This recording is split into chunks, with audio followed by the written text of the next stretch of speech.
Goeiedag geliefde disipel van Jesus en baie welkom by nog 'n episode van In Jesus Bybelstudie. Hierdie is episode 13 van ons reeks wat ons noem Geloof wat berge verskuif.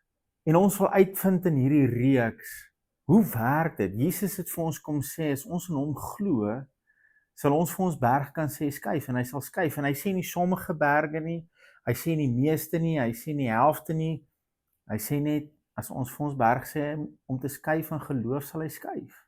En ons wil agterkom in hierdie reeks, wat mis ons? Wat is daar wat keer of wat verhinder dat ons berge skuif? En met watter berge kan ons praat? Vir wie, vir wat kan ons sê, jy moet skuif en hy sal skuif?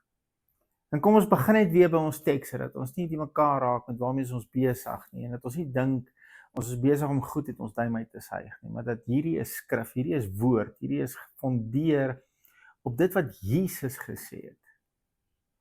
Ons begin in Markus 11, vers 22, waar Jesus net die dag nadat hy vir die vyeboom gesê het, dat niemand ooit weer van hom sal eet nie, loop hulle weer daar verby en Jesus sê, kyk, Rabbi, die boom wat u vervloek het is dood, en Jesus sê, julle moet geloof in God hê. Hy verduidelik vir sy disippels, hoe het hierdie gebeur? Hy sê, julle moet geloof in God hê. Hy impliseer, soos wat ek geloof in God het, moet julle geloof in God hê. En dan sê hy, voorwaar, maar ek sê vir julle, dat elkeen wat vir hierdie berg sê, hef jou op en werp jou in die see. En nie in sy hart twyfel nie, maar glo dat wat hy sê sal gebeur, hy sal verkry net wat hy sê. Daai is groot. Hy gaan nie partykeer kry wat hy sê nie, hy sal kry net wat hy sê. En dan het ons nog 'n skrif waarna ons onsself wil uitstrek, en dis waar Jesus in Johannes 14 vers 12 vir sy disippels sê, en ons is vandag disippels. Hy het vir daai disippels gesê, gaan maak disippels.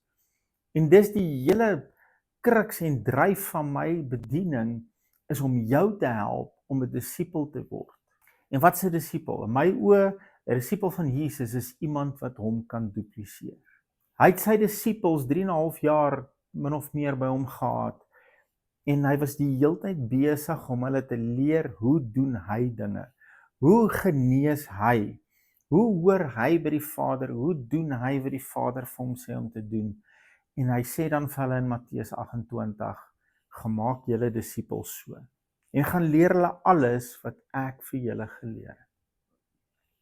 Onder andere kom hy in Johannes 14 vers 12, en dan sê hy vir hulle, amen, amen, voorwaar, ek sê vir julle, wie in my glo, die werke wat ek doen, sal hy ook doen, en hy sal groter werke doen as dit, omdat ek na my Vader gaan.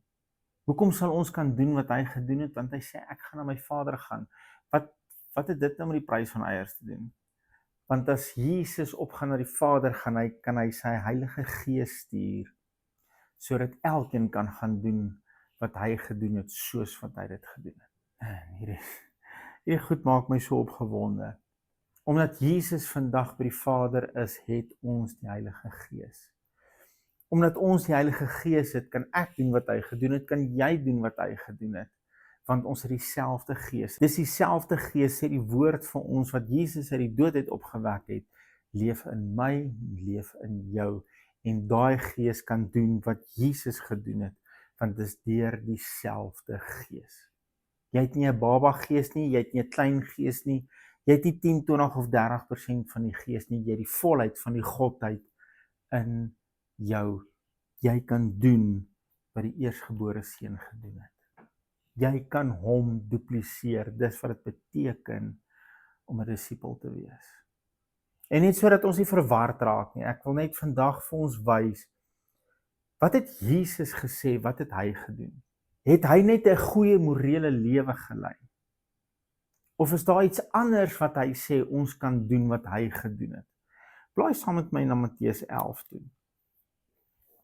Hier in die begin van Matteus 11 kry ons vir Johannes. Johannes is in die tronk, sy bediening is verby, en Johannes begin wonder, het ek reg gehoor?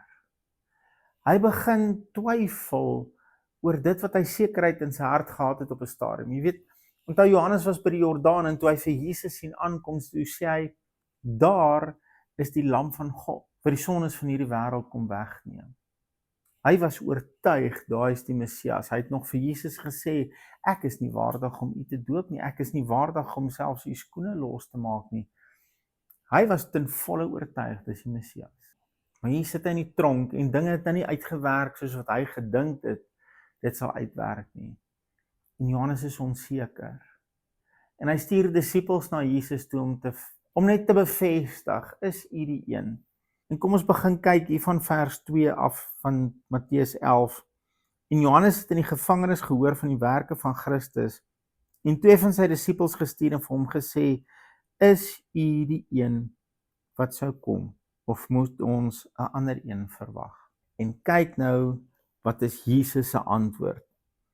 En Jesus het geantwoord en vir hulle gesê, gaan vertel aan Johannes wat julle hoor en sien.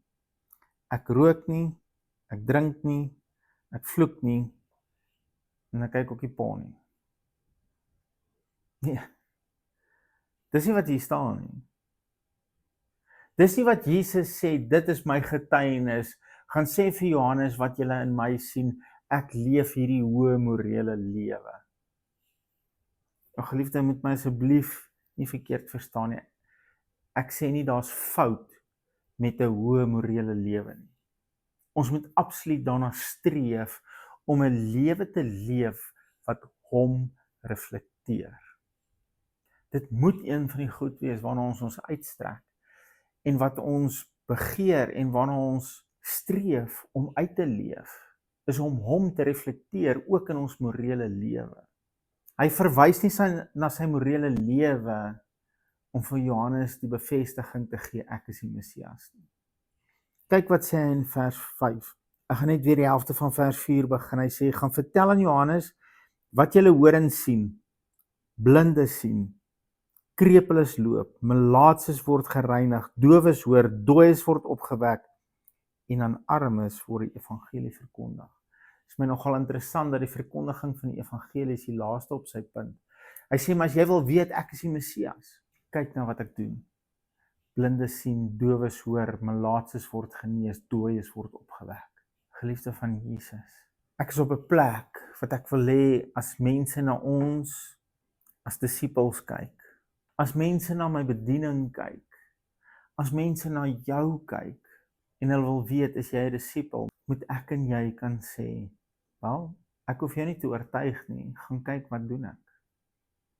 Blinde sien, dowes hoor, kanker word genees, suikersiekte word genees, dementia word herstel, mense wat depressief was, nadat ek hande op hulle gelê het, het God hulle aangeraak en hulle is genees. Onthou net, in alles wat ons hier sê, die eer is nooit ons nie en ons maak nooit, ek wil nooit maak asof ek dit doen nie, en ek wil ook nie jy moet maak asof dit jy is wat dit doen nie. Ons onthou altyd wie is die bron, deur wie se krag ons dit doen.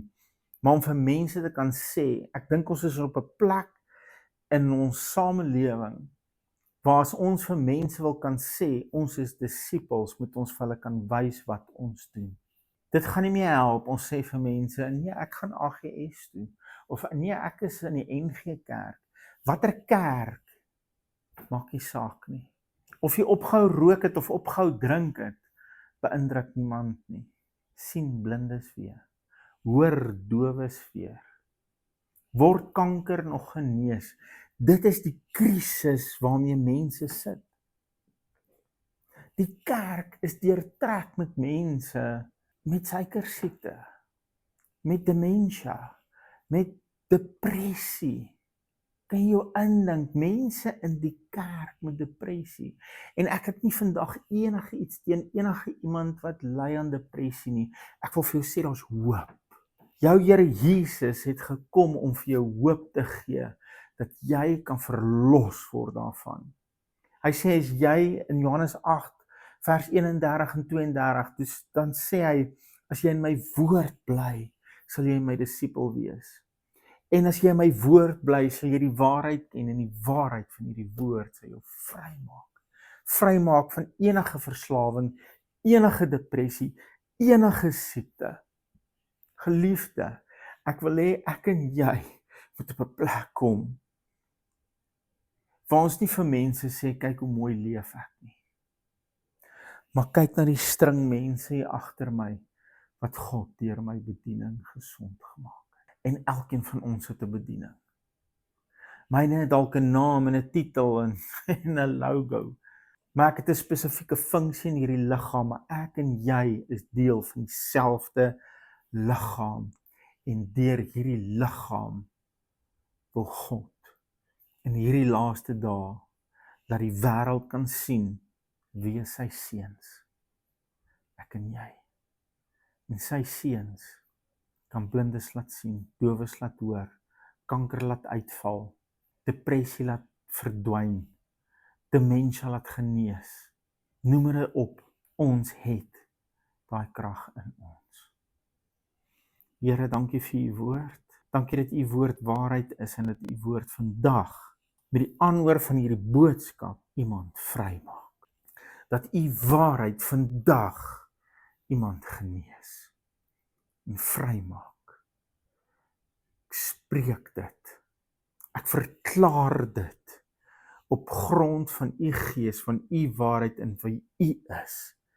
In die naam van Jesus, my koning, my Here, my vriend, my bruidegom, Jesus. Amen. Geliefde van Jesus, hou net jou oog op hom en jou neus in hierdie woord. Hy sal jou vrymaak. Maar meer as dit, hy wil jou gebruik. In Jesus naam. Shalom.